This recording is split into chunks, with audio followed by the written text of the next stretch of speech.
Assalamualaikum warahmatullahi wabarakatuh. Shalom, Om Swastiastu, Namo Buddhaya, Salam Kebajikan.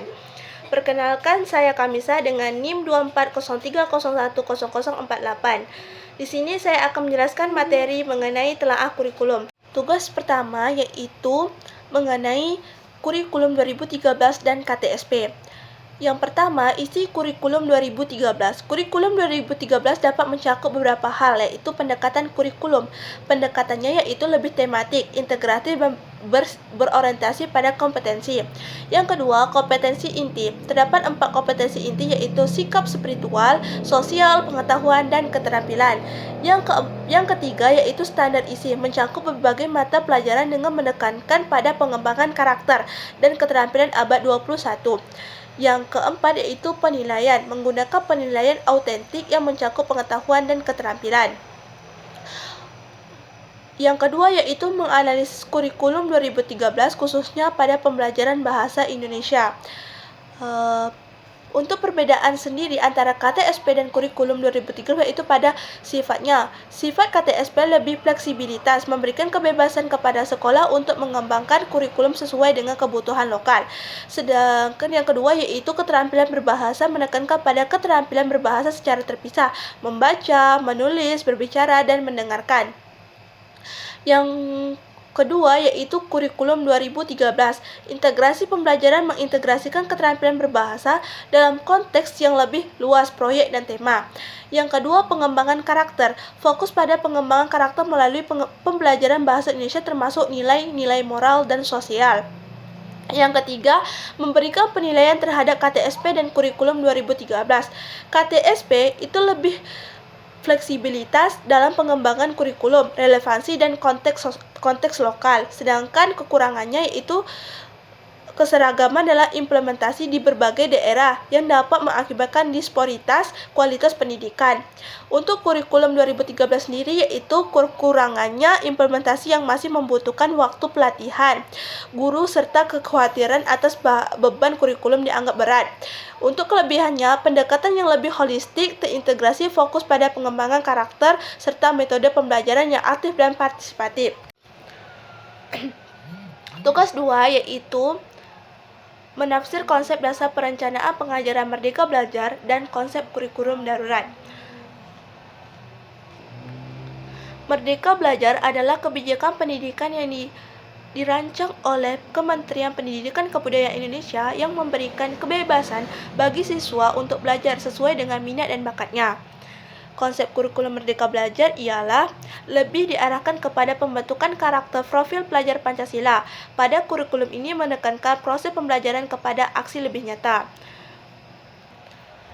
Karakter Merdeka Belajar yaitu berbasis proyek, seperti soft skill.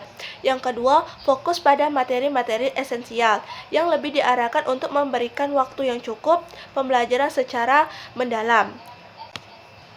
Yang kedua yaitu definisi kurikulum darurat. Kurikulum darurat merupakan kebijakan yang diambil oleh pemerintah melalui Kementerian Pendidikan, Kebudayaan, Riset, dan Teknologi yang meringankan kesulitan belajar di masa pandemi sehingga tidak terjadi learning loss dan sebagai motivasi loss di kalangan peserta didik. Konsep kurikulum darurat yaitu lebih menekankan pada pendekatan strategis dalam menghadapi situasi yang tidak terduga seperti bencana alam atau krisis kesehatan. Contohnya saja yaitu pada saat pandemi COVID-19. Implementasinya yaitu pembelajaran daring dan luring. Yang kedua, pembelajaran berbasis proyek. Yang ketiga, kolaborasi. Membangun kemitraan dengan orang tua dan untuk mendukung proses pembelajaran. Tugas 3 yaitu analisis KI dan KD pada pembelajaran bahasa Indonesia di kurikulum 2013 dan kurikulum Merdeka. Pada kurikulum 2013, kompetensi inti yaitu bersifat umum dan berlaku untuk semua mata pelajaran. KI Bahasa Indonesia diinterpretasikan melalui KD yang spesifik untuk setiap jenjang, SMP, SMA. KI yang menekankan aspek sikap spiritual, sikap sosial, pengetahuan, dan keterampilan. Kompetensi dasar. KD seringkali dijabarkan dalam bentuk kemampuan yang terukur dan spesifik, misalnya menyusun paragraf dengan kalimat efektif atau menganalisis struktur teks puisi. Penilaian cenderung lebih menekankan pada penguasaan pengetahuan dan keterampilan yang tercantum dalam KD. Untuk pendekatannya sendiri, yaitu cenderung menggunakan pendekatan yang lebih struktur berbasis kompetensi. Pencapaian kadang menjadi fokus utama dan pembelajaran dirancang untuk memastikan siswa menguasai kompetensi tersebut. Selanjutnya, pada kurikulum Merdeka, KI dan KD dinamakan dengan capaian pembelajaran yang ingin dicapai oleh siswa, dijabarkan dalam bentuk kemampuan yang lebih holistik dan kontekstual. Pendekatannya, kurikulum Merdeka menggunakan pendekatan yang lebih fleksibel dan berbasis proyek. Pembelajaran lebih berpusat pada siswa dengan penekanan pada pengembangan kemampuan berpikir kritis, kreatif, dan kolaboratif. Baik, untuk tugas yang keempat yaitu mengenai kurikulum Merdeka Belajar. Di sini terdapat pengertian, capaian pembelajaran, elemen, dan ATP. Sedangkan untuk pengertian kurikulum merdeka adalah kerangka kurikulum yang dirancang untuk memberikan kebebasan kepada guru maupun peserta didik dalam menentukan cara, tujuan, dan model pembelajaran. Selanjutnya yaitu capaian pembelajaran. Yang pertama itu untuk fase A.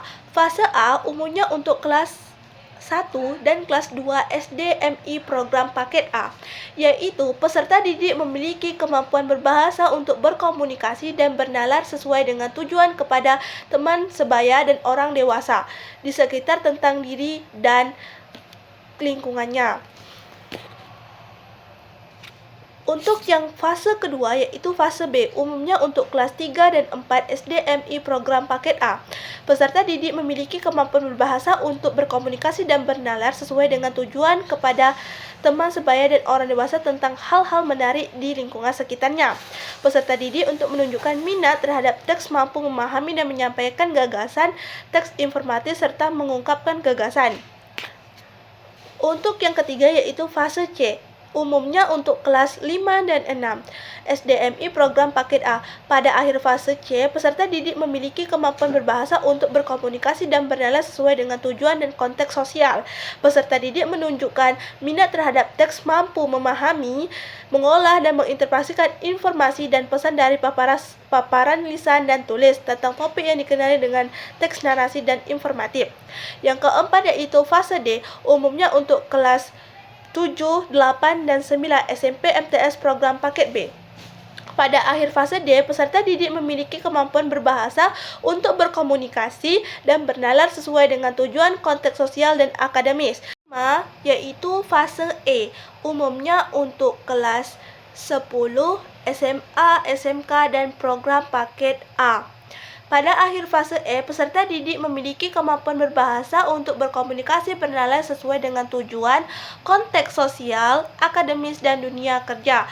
Peserta didik mampu memahami, mengolah, menginterpretasi, dan mengevaluasi informasi dari berbagai tipe teks topik yang beragam, seperti teks narasi, teks anekdot, dan teks observasi.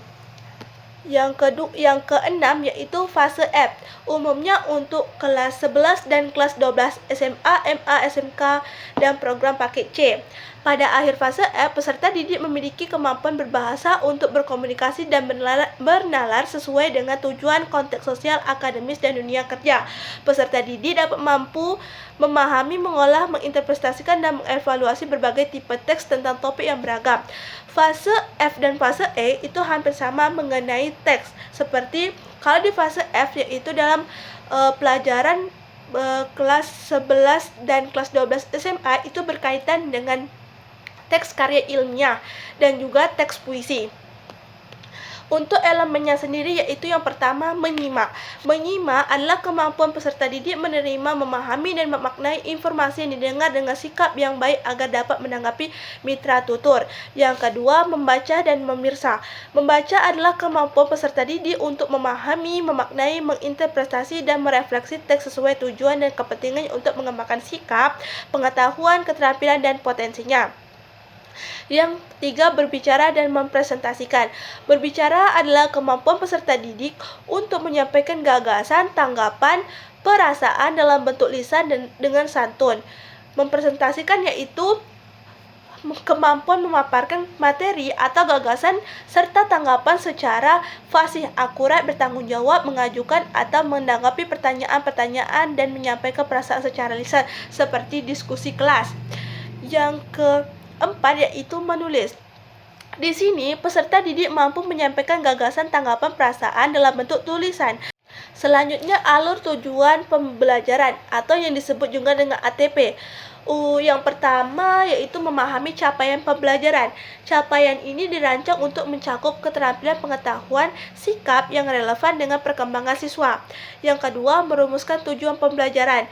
Di sini, siswa diharuskan untuk merumuskan tujuan pembelajaran dalam pendekatan kurikulum merdeka yang sistematis dan mempertimbangkan konteks secara kebutuhan siswa. Yang ketiga yaitu menyusun alur tujuan pembelajaran dari tujuan pembelajaran, yaitu menyusun alur tujuan pembelajaran bahasa Indonesia dalam kurikulum merdeka mencakup penetapan tujuan umum, kompetensi isi dan dasar, indikator pencapaian, kegiatan pembelajaran, evaluasi, serta refleksi siswa untuk memahami dan mengaplikasikan bahasa Indonesia. Yang keempat yaitu merancang pembelajaran dan asesmen. Merancang pembelajaran dalam kurikulum merdeka meliputi penetapan tujuan yang jelas. Yang kedua, pemilihan tema relevan. Yang ketiga, kegiatan pembelajaran aktif menggunakan media beragam serta penerapan asesmen. Untuk media beragamnya seperti PowerPoint. Yang kedua yaitu seperti pembuatan dokumen dalam bentuk PPT. Sekian pemaparan materi dari saya. Untuk kesimpulan keseluruhannya ialah kurikulum tingkat satuan pendidikan lebih memberikan fleksibilitas berbasis potensi lokal, sedangkan untuk kurikulum 2013 menekankan pendekatan saintifik dan kompetensi abad ke-21. Kurikulum ini lebih menekankan pada teori. Untuk Merdeka Belajar sendiri yaitu lebih mengutamakan kebebasan belajar dan asesmen kompetensi, yaitu lebih menekankan pada proyek. Sedangkan untuk kurikulum darurat adaptif terhadap krisis. Hal ini dapat ditunjukkan dari tingkat pendekatannya, yaitu untuk kurikulum merdeka lebih fokus pada pembelajaran berbasis proyek, fleksibilitas belajar. Jadi untuk kurikulum merdeka sendiri itu lebih kepada tergantung metode pembelajaran dari guru dan peserta didik, lebih menekankan kepada profil pelajar Pancasila. Sekian, terima kasih. Wassalamualaikum warahmatullahi wabarakatuh.